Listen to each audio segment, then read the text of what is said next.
गुड़िया बेटी, अपने भाई का ख्याल रखना। मैं दिए का तेल लेकर अभी आती हूँ। मम्मा, इस दिए से क्या करते हैं? बेटी, रात को ये दिया हमें रोशनी देता है। सुना है कुछ दिनों बाद बारिशें शुरू होने वाली हैं। बारिश की रात में घर में रोशनी का होना बहुत जरूरी होता है। मम्मा चिड़िया अपने घर से निकलती है। रास्ते में गोरी कौवी चिड़िया से कहती है, चिड़िया चिड़िया, मैं दूसरे जंगल बेरी खाने जा रही हूँ, तुम भी मेरे साथ आ जाओ। नहीं गोरी, मैं तो अपने दिए का तेल लेने जा रही हूँ। वहाँ मीठी मीठी लाल पकी हुई बेरी है, बहुत मजा आएगा। मैंने और मेरे बच्चों ने दाना खा लिया है और ये दिन काम करने के हैं। सुना है बारिशें शुरू होने वाली हैं। अगर काम ना किया तो बारिश के दिनों में बहुत दिक्कत हो जाएगी। चिड़िया की बच्ची, तुझे तो हर समय काम से ही फुर्सत नहीं मिलती। जाओ करो काम, मैं तो चली बेरी खाने। चिड़िया अपनी राह लेती है और गोरी कौवी बेरी खाने निकल जाती है। चिड़िया बहन, तुम्हारे दिए की बत्ती भी खराब है, कहो तो नहीं डाल दूं? हाँ कबूतर भैया, मेरा ये दिया नए जैसा कर दो। मेरे बच्चों को बारिश में अंधेरे से बहुत डर लगता है। हम बारिश की रात दिया जलाकर बातें किया करेंगे। ठीक है चिड़िया बहन। फिर कबूतर चाचा चिड़िया के दिए की मरम्मत करने लगता है और चिड़िया अपना दाना लेने चली जाती है। गोरी कौवी सारा दिन बेरियां खाती है और मौज मस्ती करती है। गोरी कौवी का पति कालू कौवा, जो बहुत आलसी था, वो भी भोजन खाकर नदी पर जाकर सो जाता और कोई भी काम धंधा ना करता था। ऐसे ही दिन गुजरते गए और फिर एक शाम तेज बारिश शुरू हो जाती है। चिड़िया के पास घर में दाना भी था, फल भी और रोशनी के लिए दिया भी। लेकिन कालू कौवे के घर में कुछ ना था। वो और गोरी कौवी खिड़की में बैठ जाते हैं और आते जाते पक्षियों से खाने की चीजें मांगते हैं। तोते तोते, रुको रुको। तोते भैया, क्या तुम्हारे घर में कुछ दाने हैं? अगर है तो अपनी बहन गोरी को एक दाना दे दो। ना ना, मेरे पास तो बहुत थोड़ा भोजन है, वो मैंने अपने लिए जमा कर रखा है। तोता चला जाता है तो कालू कौवा कबूतर को आवाज देता है, कबूतर कबूतर, रुको रुको मेरे दोस्त, जल्दी बताओ, अगर तुमने मुझसे दाना मांगना है तो ना मांगो, मैं तुम्हें कुछ नहीं देने वाला। कबूतर ऐसे कहते हुए वहाँ से चला जाता है। कालू जी, अब क्या होगा? अब तो हम भूख से मर जाएंगे। तुम चिंता न करो गौरी, रात होने दो, रात होते ही मैं कोई न कोई जुगाड़ लगा लूँगा। और फिर रात हो जाती है। कालू कौवा अपने घर से निकलता है। बारिश में उड़ना कालू कौवे के लिए आसान नहीं था, लेकिन उसे भोजन तो चुराना ही था, इसलिए वो उड़ता हुआ सीधा तोते के घर जाता है। तोते ने खिड़की बंद कर रखी थी। उस मोटी चोंच वाले तोते ने तो खिड़की भी बंद कर रखी है। कौवा आहिस्ता से दरवाजे को जोर लगाकर देखता है। कौन है? तोते की आवाज सुनकर कौवा भाग जाता है। तोता दरवाजा खोलकर देखता है तो वहाँ कोई नहीं था। शायद हवा के जोर से दरवाजा हिल रहा है। कौवा उड़ता हुआ जा रहा था कि उसे चिड़िया के घर से रोशनी दिखाई देती है। कौवा मुड़ता है और चिड़िया के घर की तरफ जाता है। वो खिड़की में बैठकर देखता है। मम्मा, कहानी सुनाई ना मम्मा प्लीज। गुड़िया बहन, मम्मा सो गई है। कौवा खिड़की से दूर हो जाता है। गुड़िया बहन, आप भी सो जाएं। अब बच्चे सो जाते हैं तो थोड़ी देर बाद कालू कौवा फिर से खिड़की में आता है और फिर आहिस्ता से पहले अपनी टांगे और फिर पंख अंदर करके चिड़िया के घर में घुस जाता है। कौवा आहिस्ता आहिस्ता दबे पाँव चिड़िया के दाने की तरफ जाता है। कौवा एक गेहूं की बाली अपनी चोंच में लेता है और जैसे ही पलटने लगता है उसकी पूंछ दिए से टकरा जाती है। कौवे की पूंछ को आग लग जाती है। बचाओ बचाओ, मेरी पूंछ जल रही है, कोई मुझे बचाओ। चिड़िया और बच्चे उड़ जाते हैं और जोर से हंसने लग जाते हैं। मम्मा मम्मा, हमारे पास 2 दिए हो गए। कौवे अंकल की पूंछ तो दिए से ज्यादा रोशन है। कालू कौवे, अगर चोरियां करोगे तो पूंछ तो जलेगी ही। फिर चिड़िया घड़े से पानी लेकर कौवे की पूंछ पर डाल देती है। मुझे तो गौरी ने भेजा था। चिड़िया, मेरी पूंछ पर बहुत दर्द हो रहा है, प्लीज मेरे मरहम लगा दो। फिर चिड़िया कौवे की पूंछ पर मरहम पट्टी लगा देती है और कौवा वहाँ से भाग जाए। बारिश के ठंडे ठंडे मौसम में जब तक गरम गरम पकोड़े न खा ले तब तक बारिश का मजा ही नहीं आता। मम्मा, पिछली बारिश में आपने पकोड़े बना कर दिए थे, इस बार भी बनाइए ना, मुझे भूख लगी है। मम्मा, मैं भी खाऊंगी, मेरे पकोड़ों में मिर्ची ज्यादा डालना। गुड़िया बेटी, घर में बेसन नहीं है, आप भाई का ख्याल रखें। मैं अभी कबूतर चाचा की दुकान से बेसन लेकर आ। और कबूतर चाचा की दुकान से बेसन लेने चली जाती है। गौरी, तुम कबूतर चाचा की दुकान से क्या लेने आई हो? बेसन लेने आई थी, पकोड़े खाने को बहुत दिल कर रहा है, मगर चाचा कबूतर के पास तो बेसन खत्म हो गया है। अच्छा, मैं भी बेसन लेने ही आई थी, बच्चे पकोड़े मांग रहे हैं। क्या करूं बहन, कल से बारिश हो रही है, सारे जंगल के पक्षी ही पकोड़े बना रहे हैं, बेसन तो खत्म होना ही था। अगर कहीं से चनों की दाल मिल जाए तो हम उसे पीसकर बेसन बना सकती हैं। चनों की दाल तो है मेरे पास, घर में पड़ी है, मगर चक्की नहीं है, बेसन कैसे बनाएंगे? चक्की तो मेरे पास है। चिड़िया ठीक है, तुम मेरे साथ आओ और चनों की दाल ले जाओ, मगर आधे पकोड़े लूंगी मैं। हम पकोड़े बनाकर एक साथ मिलकर खा लेंगे। फिर चिड़िया और गौरी कभी वहाँ से चली जाती हैं। ध्यान से छाते के नीचे रख कर ले जाना, भीग ना जाए चनों की दाल। जब पकोड़े बन गए तो मैं कुकू को भेज दूंगी, वो बता जाएगा तुम्हें। चिड़िया गौरी कभी से चनों की दाल लेकर चली जाती है। कुकू बेटा, यहाँ आओ रसोई में। मम्मा, ये क्या, आपने चक्की क्यों निकाल ली? अगर पकोड़े खाने हैं तो चक्की को घुमाना होगा। मैं भी घुमाऊंगी चक्की और मैं भी खाऊंगी पकोड़े। फिर मम्मा चिड़िया चक्की में चनों की दाल डालती है और कुकू चक्की को घुमाता है। मम्मा चिड़िया दाल से बेसन बना लेती है।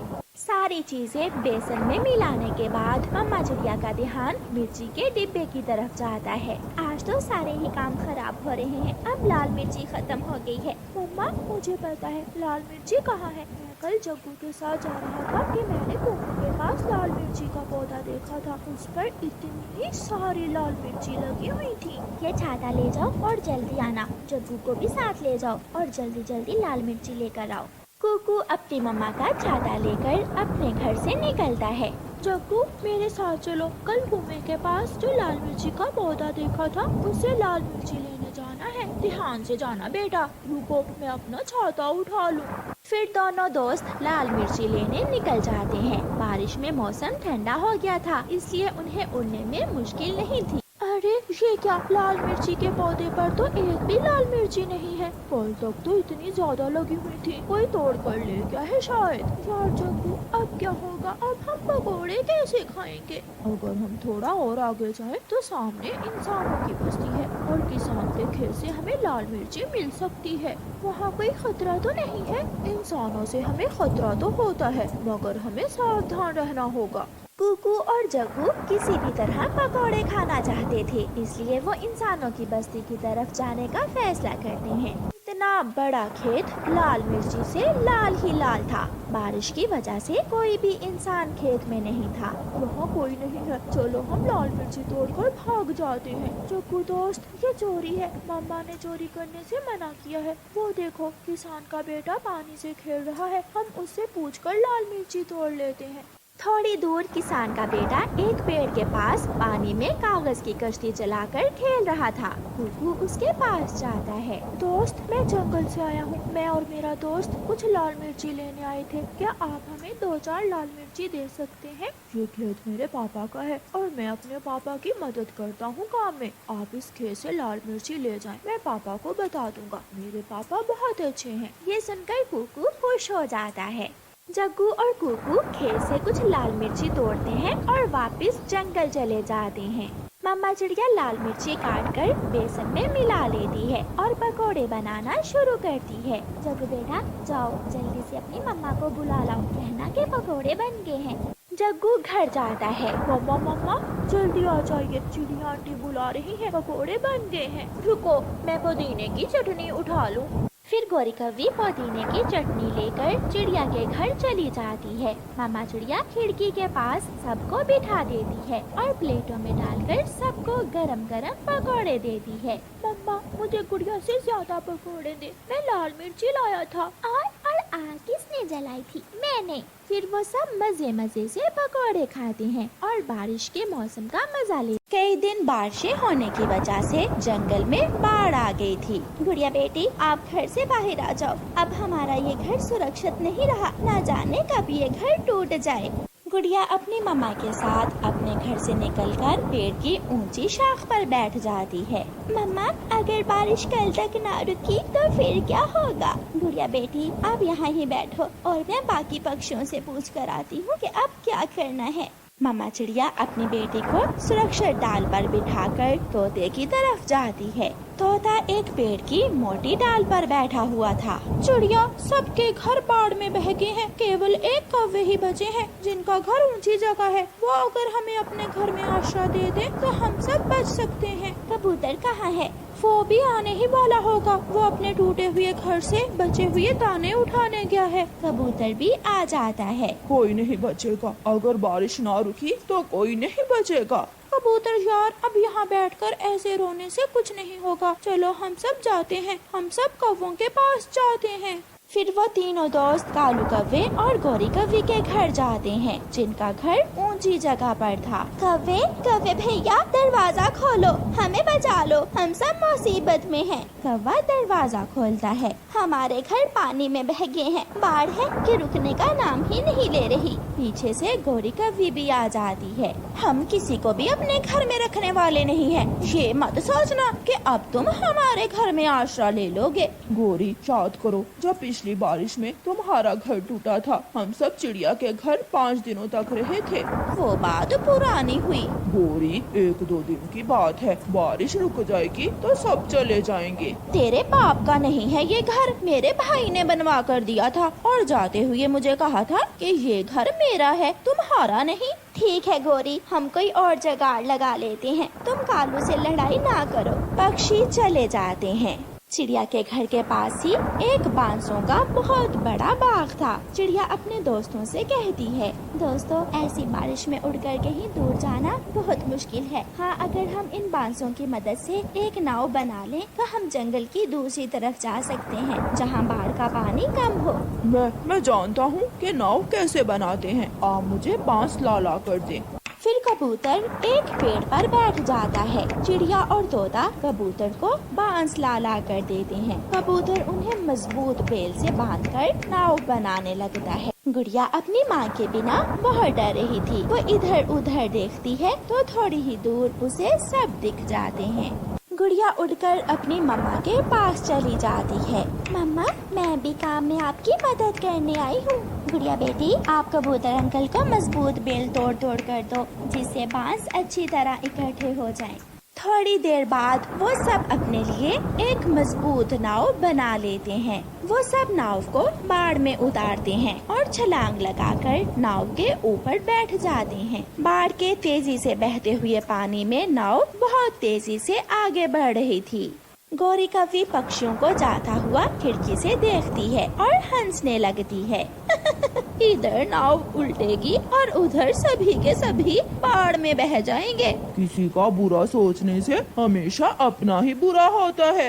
पक्षी थोड़ी ही देर में जंगल से बाहर निकल जाते हैं। वहाँ जाकर नदी खुल जाती है और बाढ़ का पानी आहिस्ता हो जाता है। नाव किनारे पर लगती है और सब दोस्त नाव से उतरकर मैदान में चले जाते हैं। वहाँ सफेद चावलों की फसल तैयार थी, जो उनका इंतजार कर रही थी। हमने कर दिखाया, यहाँ दाना भी है और बाढ़ का पानी भी नहीं है। हम बारिश के दिन यहाँ आसानी से गुजार सकते हैं। वो घने पेड़ की बड़ी खोखर हम सबको बारिश से बचाएगी।